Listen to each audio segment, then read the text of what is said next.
cruellement une veuve de fraîche date. Tu n'as donc de respect pour rien. Tu as donc un cœur de roc. Erreur, une trace d'amour et ce cœur qu'on dit de roc fond. Je me sens au bord des sanglots et prêt à donner ma chemise à un inconnu. Cette sensibilité exagérée serait même une infirmité assez embarrassante si, Dieu merci, la rencontre de l'amour n'était pas aussi rare. Gabrielle Fessard-Valcreuse a soigné jusqu'au bout son mari, qui était un être difficile, avec un dévouement absolu. Elle était aux petits soins pour lui. Les hommes ne vivent pas de petits soins.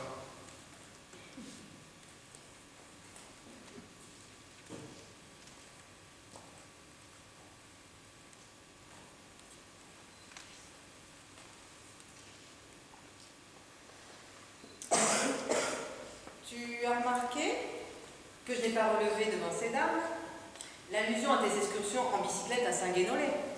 Je t'en ai été très reconnaissant. Edwige Pataquès est une petite bonne femme sans importance. J'ai une très nette idée de ce qu'elle peut t'apporter, mon pauvre ami. Seule, ma fidélité à moi compte à mes yeux. Je ne te la dois plus, mais je me la dois. Tu m'évites donc d'avoir à te dire merci. Je serai jusqu'au bout une épouse exemplaire, tricotant comme Pénélope au coin de son foyer désert. Je te ferai crever de mort. Il te faudra beaucoup de chaussettes, j'ai une santé de fer. Pénélope, elle brodait ceux qui avaient du moins quelques prétentions artistiques. Tout le monde ne peut pas être artiste. Tu as raison, ça ferait de l'encombrement.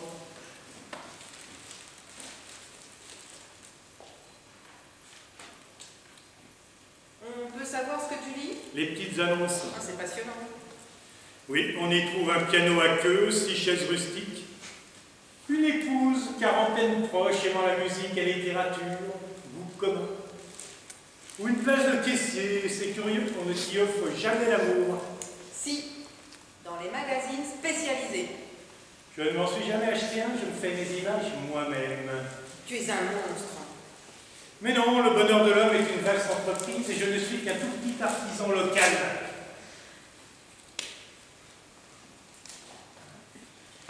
On pourrait épiloguer longtemps sur la mort de ce pauvre Fessard-Valcreuse.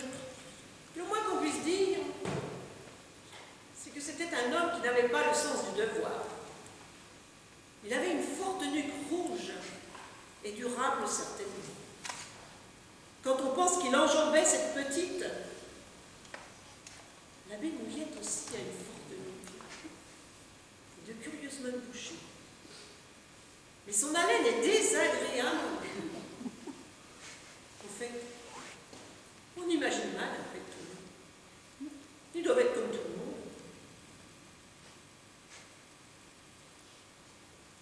Il fait rudement chaud au soleil et la route est longue, mais c'est tout de même bien agréable. Je pédale comme un jeune homme, je ne sens même pas la grande côte de Saint-Julien.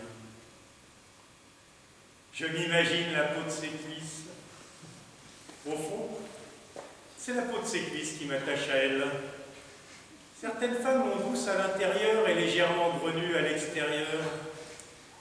Ce détail a compromis pour moi bien des passions qui auraient pu devenir importantes. 31, 32, 33, 34, 35. Parfois elle m'a tendue, toute chaude encore de soleil sur le lit dans la chambre aux volets fermés.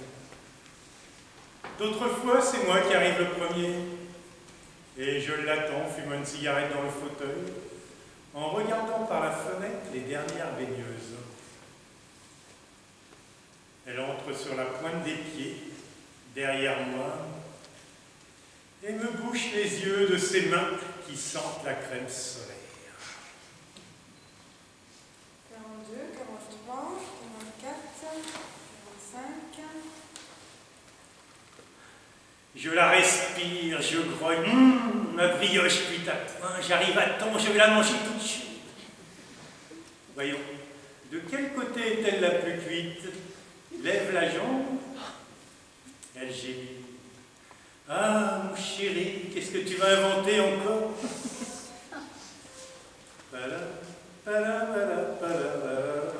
Il n'y a plus qu'à laisser place à l'imagination.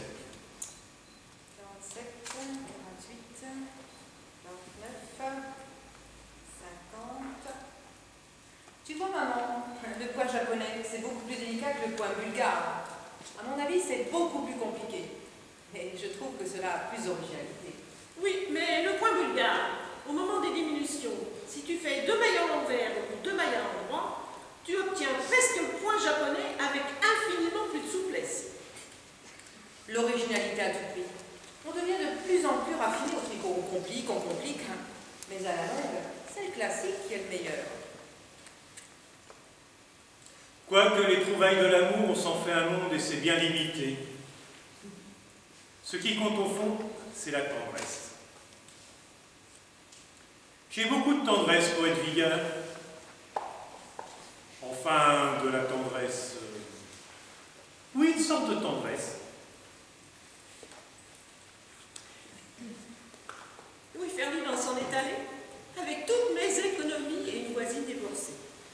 C'est pour cela que j'ai dû renoncer à mon petit commerce de lingerie fine, qui était une source de beaucoup de joie pour moi. Mais 5 années de mariage, malgré ses pauveries et ses infidélités, on ne peut pas dire que je la regrette. Quel bel homme c'était! Une véritable armoire à glace. Il écrasait la famille. J'ai eu tant de plaisir avec lui que j'en étais quelquefois honteuse. Le plaisir, quand vous êtes une honnête femme, ça ne vous laisse pas toujours la conscience tranquille. J'avais beau me dire que c'était mon mari, ce n'est pas comme avec Gratien, mon second. Nous sommes restés mariés 10 ans, je ne l'ai jamais vu tout nu. Ah, on peut dire que ma vie de femme a été courte. Elles se mettent à se ressembler de plus en plus. On dirait 2 potiches dont une un peu ébréchée. Le drame de la belle-mère, ce personnage comique du répertoire, c'est qu'il est l'image de la jurée. C'est le seul cas où la vie vous présente le résultat tout de suite.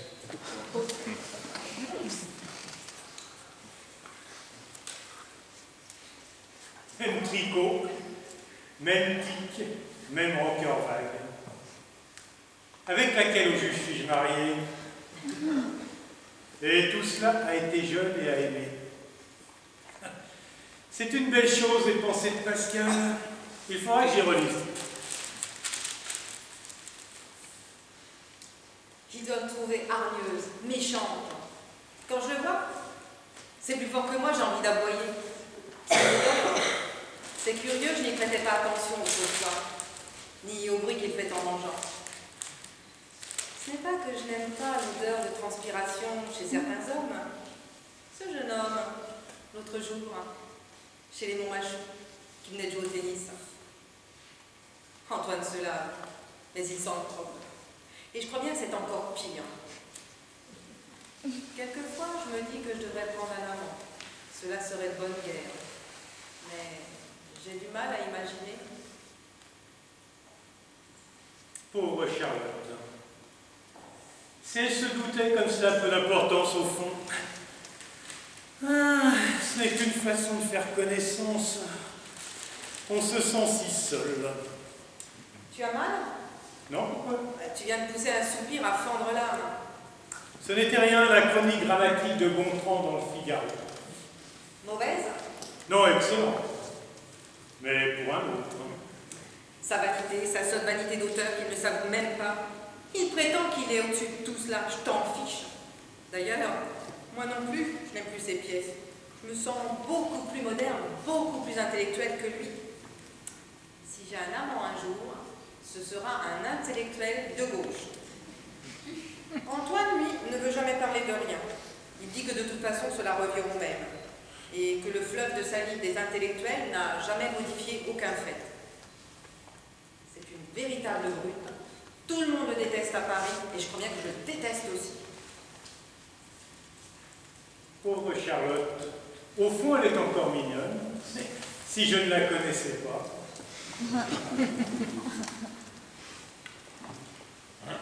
D'abord, tous les hommes sont coupables.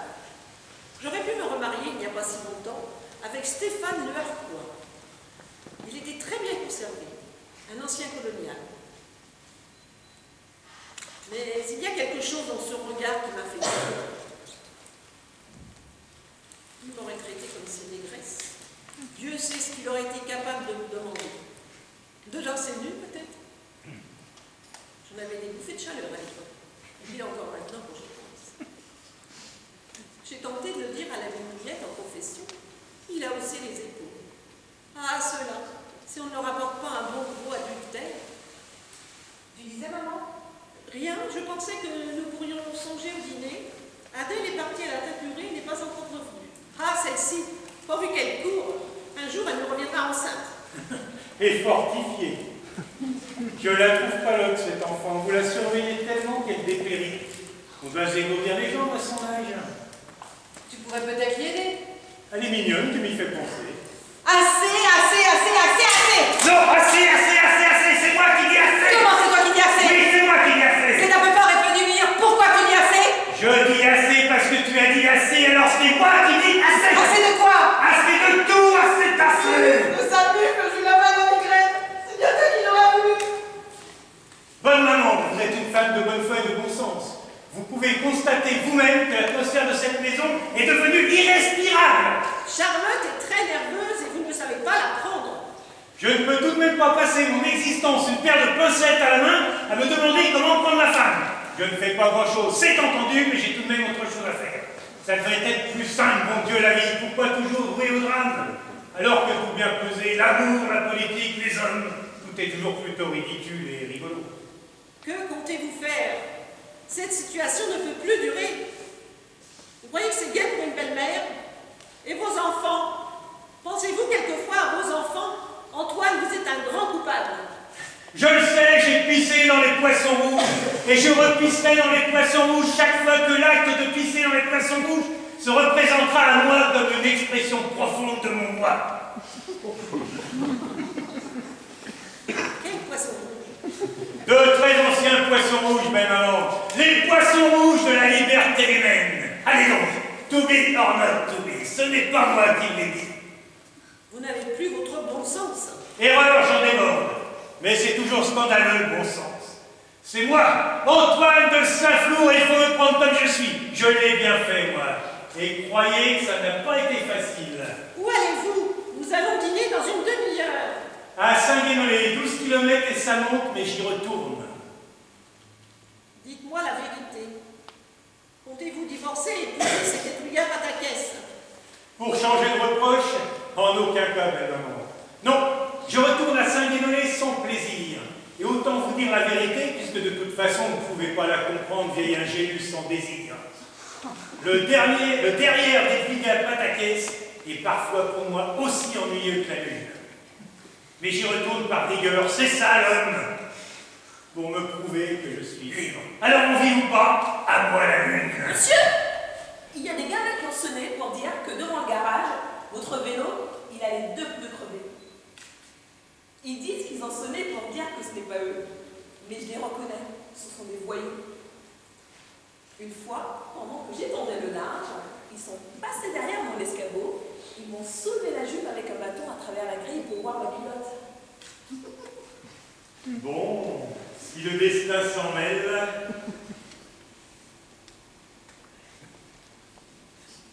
Je ne serai pas coupable ce soir. Je vais consoler Charlotte. Combien de temps faut-il pour aller à la teinturerie?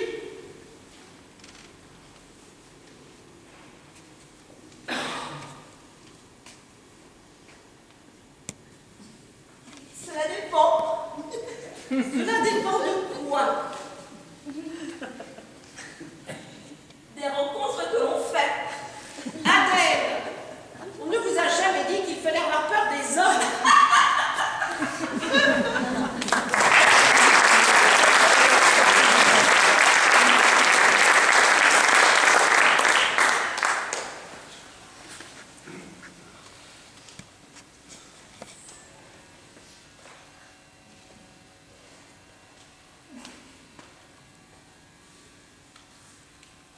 Mon père, ce héros. Mon père, ce héros, au sourire si doux, suivi d'un seul douceur qu'il aimait entre tous, parcourait à cheval le soir d'une bataille le champ couvert de morts sur qui tombait la nuit. Il Il lui sembla dans l'ombre entendre un faible bruit. Il lui sembla dans l'ombre entendre un faible bruit. Donne-lui tout de même à boire, dit mon père.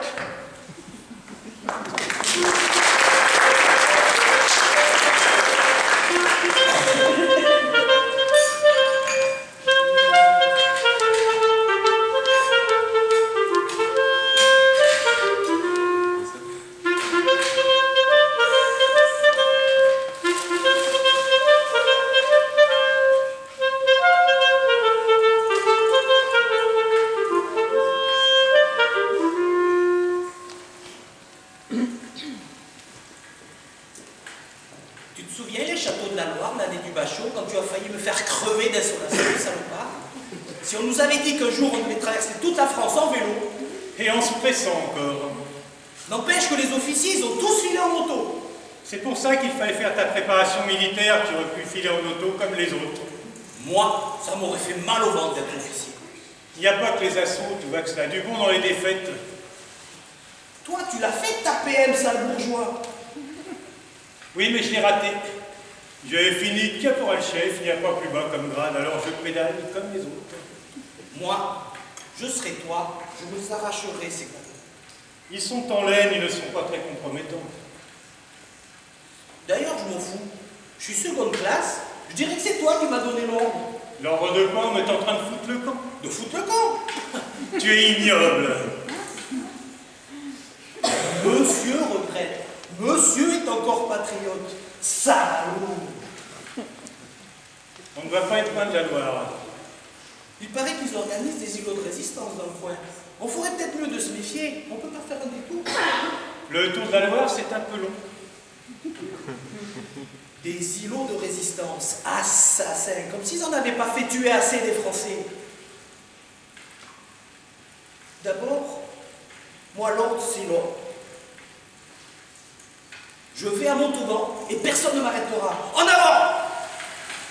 Tu expliqueras ça aux gendarmes si on en rencontre. Toujours la pagaille en France! Ils auraient pas pu nous donner un papier avec les tampons du colonel, qu'on soit en règle? On était trop nombreux, ils n'ont pas eu le temps. Leur peau, sauver leur peau d'abord, bande de lâches. Ah, il s'en souviendra le peuple d'avoir été trahi. Tout ça se paiera. Il fallait rester avec le capitaine de Grandpied. Lui, il ne pensait pas à la sauver, sa peau. Il avait mis son monocle, ses gants blancs, et était en train de construire un barrage avec des caisses à savon pour arrêter les premiers panzers, avec 2 mitrailleuses dont une ne marchait plus. Mais il comptait faire le bruit sans doute pour dérouter l'ennemi. Et 12 volontaires, 12 Bretons. Pauvre couillon. En ce moment, ils sont tourés des 12 Bretons. Tous les 12 dans leur caisse à savon avec le capitaine de Grandpied tombé dessus. Une balle en plein dans le monocle. Parce que, bien entendu, il était resté debout. Toi, tu pédales ferme dans la direction opposée. Mais ça te rend tout de même nostalgique, un bulldog salaud. Les Bretons, c'est de la race d'esclaves. Ça prend encore qu'il y a des chefs. Il n'y a plus de chefs, il n'y a plus de curé, il n'y a plus rien. La patrie, le peuple, il s'en barbouille, c'est pas lui. Le peuple, il a que sa peau. Et c'est à ça qu'il faut qu'il veille. À sa peau et à son salaire minimum. Alors tes discours, moi... Je ne te fais pas de discours, je pédale. Oui, mais tu les penses en pédalant. Tu crois que je t'entends pas les penser? Ordure! Arrête, tu as fini, oui! Qu'est-ce qui te prend? T'as failli me faire tomber. J'en peux plus, tu entends? J'en peux plus de t'écouter tes discours. Tu as voulu déshonorer tes engagements. Tu as voulu la sauver, la Pologne. Tu as voulu... Ça m'agace. Tu as voulu la préserver, ta civilisation chrétienne et ta culture, espèce de charognard. Ordure! Ordure! Je ne sais pas si tu me retiens de t'étrangler. On est seul sur la route et un troufion de plus ou de moins, on n'est pas très regardant sur les additions dans l'armée française en ce moment. Je vais te le dire, moi, ce qui te retient la surette. C'est que le troufion qui manquerait l'addition, ça ne serait peut-être pas forcément moi. Attention, il y a quelqu'un là-bas. On ne se quitte pas, hein. On s'engueule, mais on est quand même copains. On voit mal avec le soleil. Qu'est-ce que cela peut-être? On dirait que ça avance. Tu crois qu'on ne te fait pas lever les mains? De loin, on a peut-être l'air agressif. C'est vert ou c'est kaki? Comment on dit camarade en allemand? Camarade. Ah, ils ont tout de même pensé qu'on pourrait avoir à se comprendre. Camarade, camarade! C'est un gendarme français à qui tu cries camarade. C'est toi le gradé, c'est toi le responsable. Ce n'est ni un Français ni un Allemand, c'est une vache. Elle est peut-être abandonnée. Viens, on va essayer de la traire. Il ne faut pas laisser le temps de filer à travers champs. Monsieur, c'est traire? Non, d'ailleurs. Moi si, et c'est encore toi qui vas en profiter. Je ne sais pas ce qui me retient de te tuer. Un jour, je vais te tuer. Ah. Oui, mais en attendant, tâchons de ne pas la laisser filer. Prends-la à droite, j'apprends à gauche.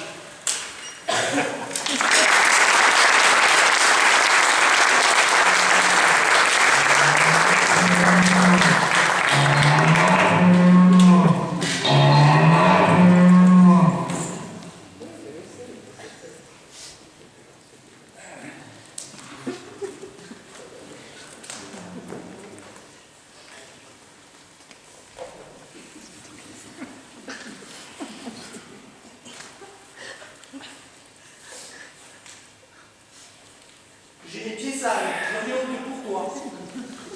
Je vais garder mes chaussettes.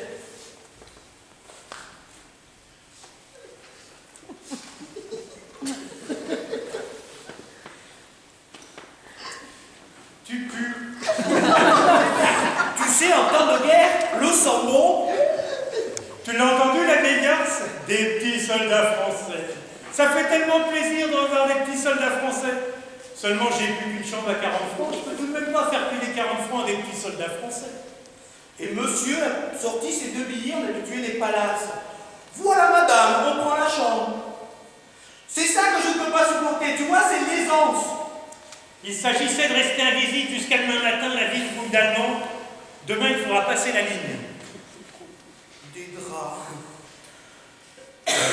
Propre à 4 heures de l'après-midi. Dommage que ce soit avec toi. J'allais te le dire. Tu en as eu beaucoup pour des femmes? Si on tient compte du chiffre global, on n'en a jamais beaucoup. C'est peut-être cela qui rend les hommes si nostalgiques. C'est à cause de ton théâtre, salaud. Tu leur dis, j'ai un rôle, et seulement il va falloir y passer, ma mignonne. Salaud. Non, je n'ai jamais fait ça, j'aurais pu, mais je ne l'ai jamais fait. Moi, je l'aurais fait. J'en aurais trop à te pardonner, j'y arriverai jamais.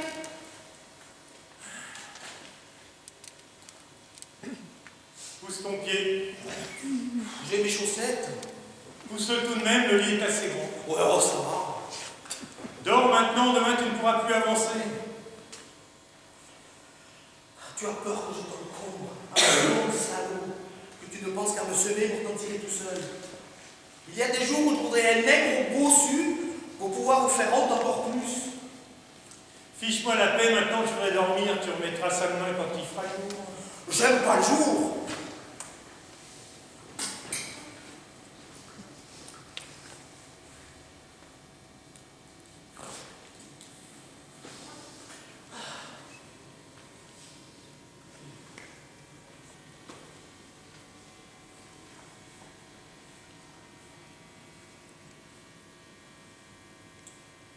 Antoine, mon chéri, Oui, maman. tu travaillais? Je sors. J'ai regardé à l'opéra. Ida Rubinstein et ses éternels cabochons, cette femme est d'un démodé. Mais après, Sylvestre le cacheur m'amènera souper au bœuf sur le toit avec quelques amis très drôles. Il y aura Cocteau. Je rentrerai sur mon très tard. Si ton père appelle, écoute, il n'était pas très bien ce soir. Pourquoi me fais-tu la tête encore? Je ne te fais pas la tête. Tu es Sylvestre le cacheur, je le sais. Tu es tous les hommes qui s'intéressent à moi. Je ne sais pas ce que tu vas imaginer, maman. Tu ne comprends pas que je suis une femme et que j'ai le droit de vivre comme une femme. Je me suis sacrifiée pour toi. Je ne suis restée auprès de ton père que pour toi. Maintenant que c'est un infirme haineux, dois-je m'enterrer vivante à mon âge? Je viens pas vivre un peu. Oui, maman. J'aime danser, j'aime rire, c'est un crime. Non, maman. Alors pourquoi me fais-tu toujours tout payer par ton mutisme et tes airs de victime? J'ai un amant.